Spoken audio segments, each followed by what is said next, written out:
جو مالک ہے اس دنیا کا، جس نے اس دنیا کو بنایا ہے، تخلیق کیا ہے، ہمیں بنایا ہے، تو خود کا یہ دنیا جو ہے مصیبت ہوگا گھر.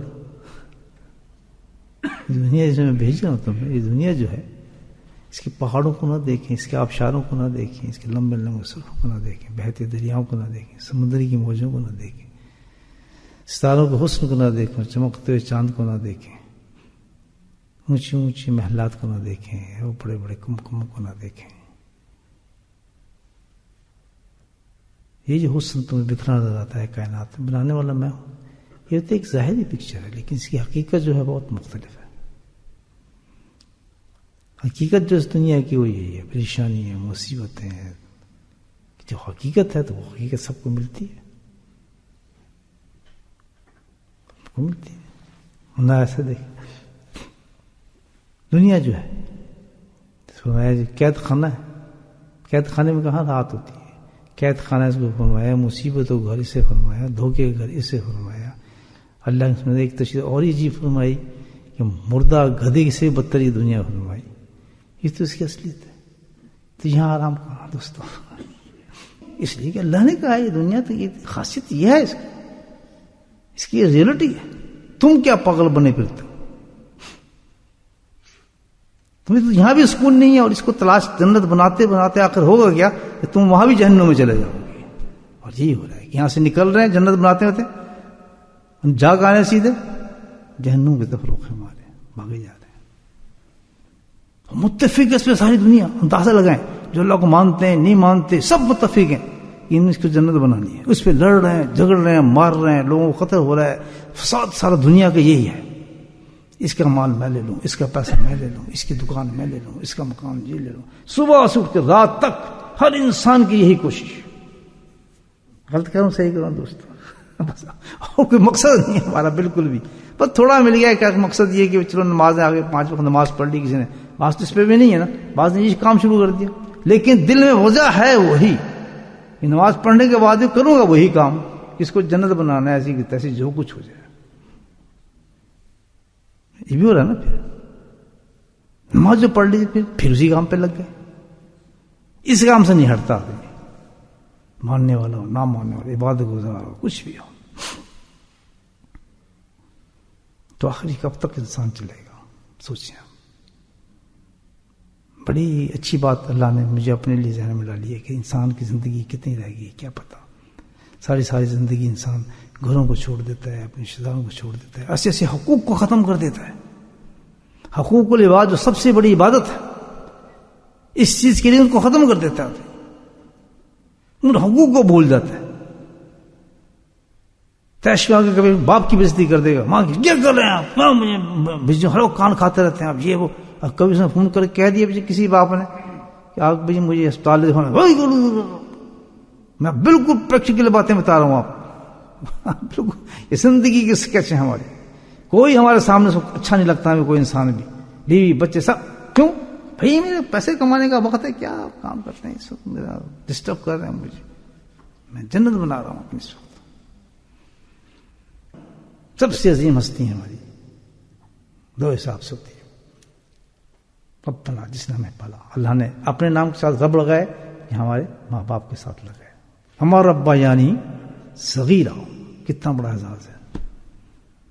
یہ کون ہے؟ جسم کی پرورش کرنے والے، اور ایک ہے روح کی پرورش کرنے والے، مشائخ اکرام الحمدللہ. دو ہستی جو ہیں کائنات کی عظیم ہیں ہمارے، جن پر ہمارے بڑے احسان ہیں. مجھے آپ بھی پتہ ہے اللہ نے اس کے لیے اتنا آسان طریقہ بتایا ہے. جو 3 دفعہ قل ہو اللہ پڑھ لے کتنا ثواب ہے؟ اونچا بولو ہاں جی. ایک قرآن اتنی توفیق ہو جائے کہ ہر نماز کے بعد، فرض کے بعد یہ 3 دفعہ پڑھ کے ہم فوراً کہیں یہ میرے ان کو بھی ثواب پہنچے. بس اتنا کہنا ہے. اور اصل طرف آنے کے لیے کیا کہتا ہے اللہ تعالیٰ کہ اگر تم زندگی گزارنا چاہتے ہو مومنوں کے لیے خاص، یعنی اب وہ باقی تو گئے، وہ تو اسی چکر میں رہیں گے. یہ خاصا کس کے لیے ہے؟ قرآن کس کے لیے ہے؟ مومن. نام ہو گیا تو اس سے نصیحتیں لیتا ہے. تو وہ تو بدقسمت ہیں بیچارے، اللہ کو مانے نہیں، وہ نکل گئے. لیے ہمارے لیے اتنا بڑا چانس ہے اللہ نے دیا ہے کہ ہماری زندگی کا رخ بدل سکتا ہے، بدل سکتا ہے. کیا کریں ہم؟ اللہ تعالیٰ نے پلان دیا. اللہ ہم نسلوں کا رضا بالقدر، اللہ تعالیٰ مجھے توفیق دے دے کہ میں تیری مرضی پہ راضی ہو جاؤں. میں بیمار ہوں تو راضی ہو جاؤں, میں غریب ہوں تو راضی ہو جاؤں, میں صحت مند تو راضی ہو جاؤں, میں بادشاہ ہوں تو راضی ہو جاؤں, میں فقیر ہوں تو راضی ہو جاؤں. ہر حال میں جس حال میں تم نے رکھا ہے اللہ, یہ توفیق دے دے کہ میں تجھ سے راضی ہو جاؤں. یعنی راضی, تیرے ہر فیصلے کو قبول کر لوں گے, بالکل ٹھیک ہے جس حال میں رکھا ہے.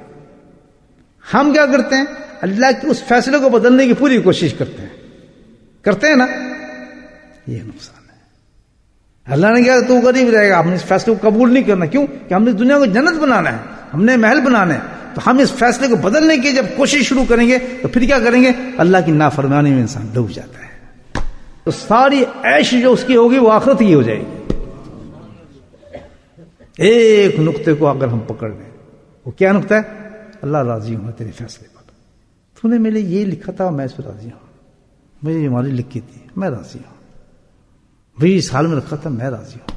جو اس پہ راضی ہو گیا انشاءاللہ وہ کبھی بھی اللہ تعالیٰ کے فیصلوں کو بدلنے کی کوشش نہیں کرے گا.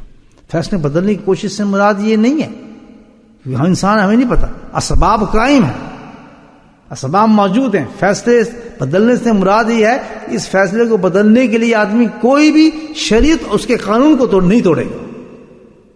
دیکھتا ہے کسی کے حقوق توڑ رہا ہوں, اس کے لیے کچھ کر رہا ہوں, وہ آدمی ہے جو جنت بنا رہا ہے. لیکن جو حقوق کے دائرے کے اندر ہے, شریعت کے دائرے کے اندر ہے کہ دنیا گزار رہا ہے, کام کر رہا ہے اللہ کی رضا کے ساتھ, وہ کبھی نہیں کچھ سوال ہی پیدا. اس کے لیے دنیا کیا ہوگی؟ حقیقت دنیا کی سمجھ آ جائے گی اس کو کہ یہ تکلیف جو ہے میرے لیے بڑی راحت کی تکلیف ہے الحمدللہ, کیونکہ یہ بدلی نہ جا سکتی. اگر میں بدلتا ہوں تو مجھے یہ حرام کام کرنے پڑتے ہیں, اور حرام کام کو میں کروں گا تو دنیا ختم ہو جائے گی. اس فیصلے میں قائم ہوں جو اللہ نے مجھے فیصلہ دے دیا. اللہ نے ہمیں اس لائن میں ڈال دیا اللہ کے فضل سے, اسی لائن سے یہ چیز ملتی ہے. بات سمجھ آ رہی؟ اگر ہم اپنی نیتیں یہ کرنے کا, اللہ تعالیٰ ہمیں یہی مقام چاہیے ایسا کہ تو ہمیں تیرے ہر فیصلے پہ راضی ہو جائیں. ہمارا دل بالکل ٹھنڈا ہو جائے گا, نہیں بالکل ٹھیک ہے یار, الحمدللہ میں بالکل صحیح ہوں, مجھے کوئی ایسا چاہو نہیں, مجھے کوئی نہیں. اتنا میں مطمئن اپنے پیسوں پر, خواب خیال بھی کبھی نہ آئے. یہ کیفیت پیدا کرنے کے لیے دوستوں الحمدللہ جن لوگوں نے اس مقام کو حاصل کیا ہے, اب طریقہ بتا رہا ہوں, جن لوگوں نے اس مقام کو حاصل کیا ہے ان کی نقل کریں, ان کی نقل کریں. انہوں نے یہ مقام کیسے حاصل کیا کہ ان کے دل مطمئن ہوتے. ابن ادم نے کیسے چھوڑ دی سلطنت کو, عبد القادر جیلانی کیسے چھوڑ دیے سب کچھ, دنیا کو چھوڑ دیا.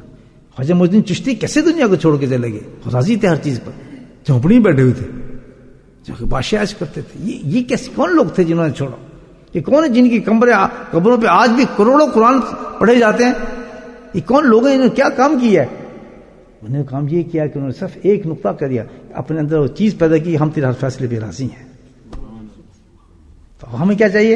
ان لوگوں کی نقل کریں. انہوں نے کیا کیا تھا؟ انہوں نے دو کام کیے تھے, اللہ کے ذکر کو پکڑا تھا اور سنت رسول اللہ کو پکڑا. مصلی پہ بیٹھ کے قسم کھا کے کہتا ہوں آپ سے کہ سچے دل سے اگر ہم دو چیزوں کو پکڑ لیں, کس کو؟ ذکر اللہ اور سنت رسول, خدا کی قسم ہر وہ آدمی جو اس کو ایکسپٹ کرے گا, قبول کرے گا سچے دل کے ساتھ, اس کے اندر یہ کیفیت پیدا ہو جائے گی رضا برضا کی.